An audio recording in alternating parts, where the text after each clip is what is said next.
कैसे ताश के पत्तों की तरह ढह गया अखंड भारत का सबसे महान साम्राज्य। चाणक्य चंद्रगुप्त के सपनों का अंत और शुंग युग के उदय की पूरी कहानी। इतिहास की घड़ी को यदि हम लगभग 2300 साल पीछे घुमाएं तो हमें एक ऐसा भारत दिखता है जिसकी सीमाएं आज के अफगानिस्तान से लेकर म्यांमार तक फैली थीं। यह मौर्यों का काल था, एक ऐसा साम्राज्य जिसकी नींव आचार्य चाणक्य की कूटनीति और चंद्रगुप्त मौर्य के पराक्रम पर टिकी थी। लेकिन जिस साम्राज्य ने सिकंदर के सेनापतियों को धूल चटाए, वह आखिर कैसे अंदरूनी कलह और कमजोरियों की भेंट चढ़ गया।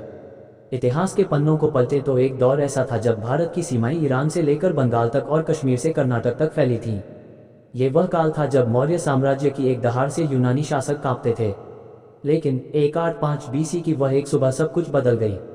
सेना की परेड का निरीक्षण कर रहे अंतिम मौर्य सम्राट बृहद्रथ को उनके ही सेनापति पुष्यमित्र शुंग ने सबके सामने मौत के घाट उतार दिया। इसी के साथ अखंड भारत का पहला सबसे बड़ा साम्राज्य मिट्टी में मिल गया। आइए जानते हैं कि आखिर वह कौन सी परिस्थितियां थीं जिन्होंने इस विशाल सत्ता की नींव हिला दी। तलवार की जगह धम्म ने ली, क्या यही बनी कमजोरी? मौर्य साम्राज्य के पतन की चर्चा सम्राट अशोक के जिक्र के बिना अधूरी है। 261 BC के कलिंग युद्ध ने अशोक को बदल दिया। उन्होंने भेरी घोष युद्ध का नाद छोड़कर धमघोष शांति का नाद अपनाया।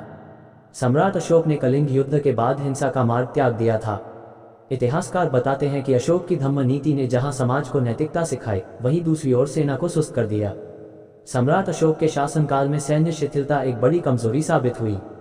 जब राजा ने युद्ध न करने की शपथ ली तो दुनिया की सबसे बड़ी अनुशासित सेना धीरे धीरे सुस्त होने लगी। युद्ध अभ्यास बंद हो गए और सैनिकों का मनोबल गिर गया।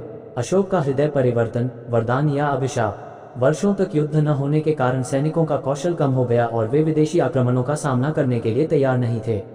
दूसरी ओर प्रशासनिक स्तर पर भी ढिलाई दिखने लगी।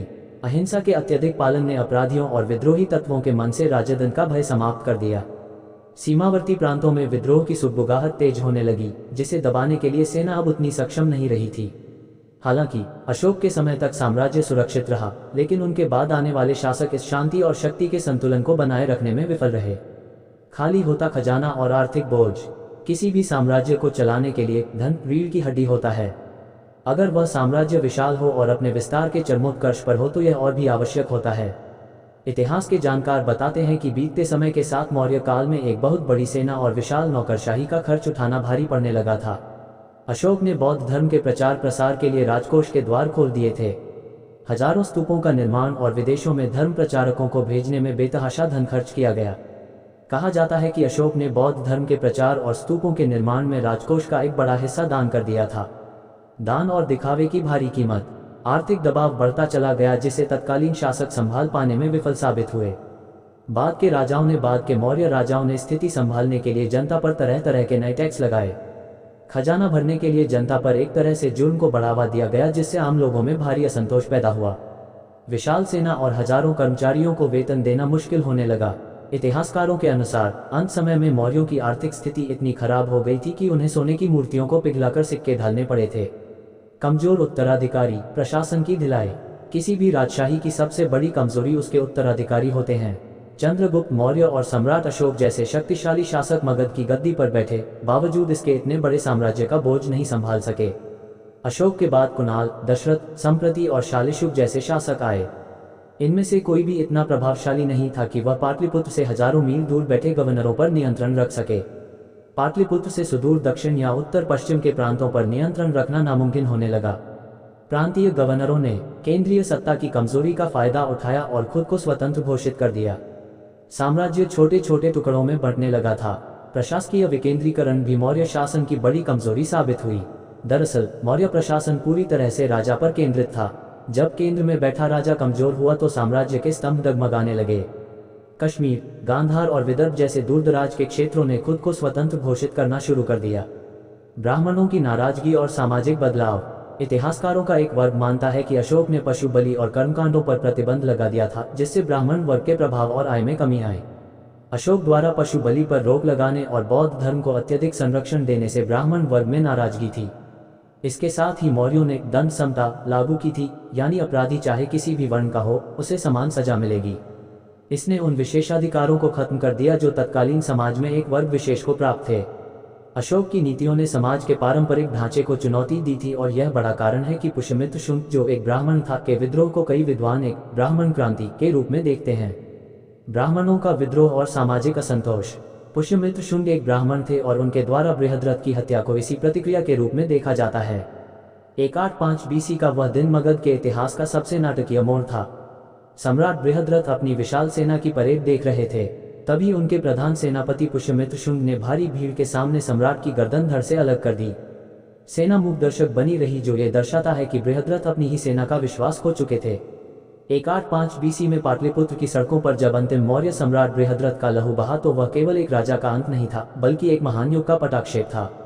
तलवार ने पलटा 137 साल पुराना इतिहास। जब पुष्यमित्र शुंग ने बृहद्रथ की हत्या की, तो ये केवल एक राजा की मृत्यु नहीं थी, बल्कि एक ऐसी विचारधारा का अंत था जिसने पूरे भारतीय उपमहाद्वीप को पहली बार एक सूत्र में पिरोया था। इस हत्याकांड के साथ ही मौर्य वंश का सूरज हमेशा के लिए अस्त हो गया और शुंग वंश का उदय हुआ। पुष्यमित्र शुंग ने सत्ता संभालते ही फिर से अश्वमेध यज्ञ शुरू किए और वैदिक परंपराओं को पुनर्जीवित किया। मौर्य साम्राज्य के खंडहरों पर ही शुंग वंश की नींव पड़ी, लेकिन भारत को फिर से वैसा विशाल स्वरूप पाने के लिए सदियों तक गुप्त काल का इंतजार करना पड़ा। यवन, यूनानी आक्रमण और सीमा सुरक्षा की अनदेखी। जब मगध अंदरूनी समस्याओं से जूझ रहा था, तब उत्तर पश्चिम की सीमाओं पर यूनानी शासकों की नजरें टिकी थीं। जब केंद्र कमजोर हुआ, तो उत्तर पश्चिम की सीमाओं से यूनानी इंडो ग्रीक्स आक्रमणकारियों ने भारत में घुसपैठ शुरू कर दी। अशोक के समय जो सीमाएं सुरक्षित थीं, वे बाद के राजाओं की लापरवाही से असुरक्षित हो गईं। डेमेट्रियस जैसे यूनानी आक्रमणकारियों ने भारत के भीतरी हिस्सों तक धावा बोलना शुरू कर दिया। मौर्यों की कमजोर पड़ती सेना इन आधुनिक योद्धाओं का मुकाबला करने में अक्षम साबित हुई। सीमाएं असुरक्षित हो गईं और विदेशी ताकतों ने मगध तक अपनी नजरें जमा लीं। क्या मौर्य साम्राज्य का पतन अनिवार्य था? मौर्य साम्राज्य का पतन हमें सिखाता है कि कोई भी सत्ता केवल आदर्शों या केवल तलवार के दम पर नहीं चल सकती। इसके लिए शक्ति और शांति का संतुलन जरूरी है। आचार्य चाणक्य कौटिल्य ने जिस साम्राज्य को अपनी कूटनीति से सींचा था, उसे अक्षम उत्तराधिकारियों की विलासिता और अदूरदर्शिता ने लीन लिया। चाणक्य के अखंड भारत का महाविनाश एक सेनापति की तलवार ने कर दिया। आज भी खंडहरों में तब्दील हो चुके पाटलिपुत्र के अवशेष उस महान वैभव की गवाही देते हैं जो कभी विश्व का केंद्र था। कह सकते हैं कि इसके साथ ही अखंड भारत के प्रथम स्वप्न का अंत हो गया।